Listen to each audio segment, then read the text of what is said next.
விசுவாசத்தை போதிக்கிறோம் என்ற பேரில் மூடநம்பிக்கையை எப்படி போதிக்கிறார்கள் என்று பாருங்கள்.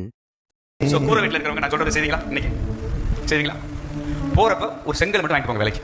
என்ன வாங்கி போங்க? ஒரு செங்கல் வாங்கி போய் இப்போ காசுலாம் வராது, ஒரு 7 ரூபாய் 8 ரூபா வரும் ஒரு செங்கலை. ஏன்னா ஒரு அடையாளமா வீட்டில் வச்சிருங்க. அந்த வீடு கட்டுறதுக்கு எங்களுக்கு என்ன இல்லை, வாய்ப்பே இல்லை. ஆனால் நீங்கள் அதிசயம் செய்வேன்னு சொல்லியிருக்கீங்க. அதனால என் வீட்டில் வீடு கட்டுறதுக்கான ஒரு செங்கலை என்னால் முடிஞ்ச ஒரு செங்கலை நான் வாங்கி கொண்டு போய் வீட்டில் வச்சிருக்கேன். எதை வச்சிருக்கீங்க? செங்கல் வச்சிருக்கேன். மற்றதெல்லாம் அவர் பார்த்துக்குவார். ஆமென். எத்தனை கல்யாணத்துக்கு தீவிரமா காத்துட்டு இருக்கீங்க? கையை காட்டுங்க. அப்ப இந்த ஃபேமிலில எல்லாம் கல்யாணம் சும்மா தூக்குங்க தாங்க, கையை தூக்குறது கூட சட்டு புட்டு நடக்குது. ஆமென். சட்டு புட்டு போறப்ப தட்டு வாங்குறீங்க. ஆமென். அடுத்து முடிஞ்ச லட்டு வாங்குறீங்க. வெறுமனே நம்பறமான்னு சொல்லிட்டு போனா பத்தாது. எத்தனை பேர் தட்டு வாங்குறீங்க போய்? நேத்து செய்தி கேட்டேன். புரியுதா? இதைத்தான் நீங்க புரிஞ்சுக்கணும்னு நான் விரும்புறேன். இதான் ஃபைட். என்னவே ஃபைட்.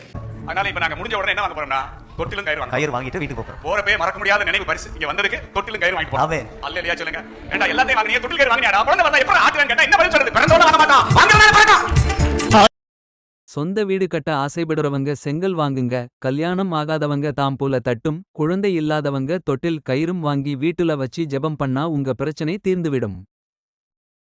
இதுவா வேதம் நமக்கு போதிக்கிற விசுவாசம்? இது எத்தனை மூட நம்பிக்கையை திணிக்கும் போதனையாக இருக்கிறது.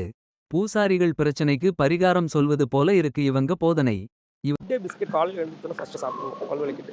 காரணம் என்ன? அது பேர்ல என்ன இருக்கு? Good day. ஸோ சந்திராஷ்டமம் அன்னைக்கு போற இந்த குட் டே பிஸ்கட் சாப்பிடுவோம், குட் டே ஆயிடும். இது மிகப்பெரிய வெற்றி கொடுத்த பரிகாரம். அப்படியே இது வொர்க் அவுட் ஆகிருக்குன்னு சொல்லிருக்காங்க. நிறைய கிளையன்ட் பயன். இவர்கள் ஒரு செங்கல் வாங்கி வைத்துக் கொண்டு சபை கட்டிடம் கட்ட தயாரா? சபையை கட்ட இவர்கள் இந்த மூடநம்பிக்கை பின்பற்ற மாட்டார்கள். ஆனால் விசுவாசிகளுக்கு மட்டும் இதை போதிப்பார்கள். இவர்கள் போதிப்பது வேதம் போதிக்கும் விசுவாசமா இல்ல மூடநம்பிக்கையா? நீங்களே நிதானித்து பாருங்கள்.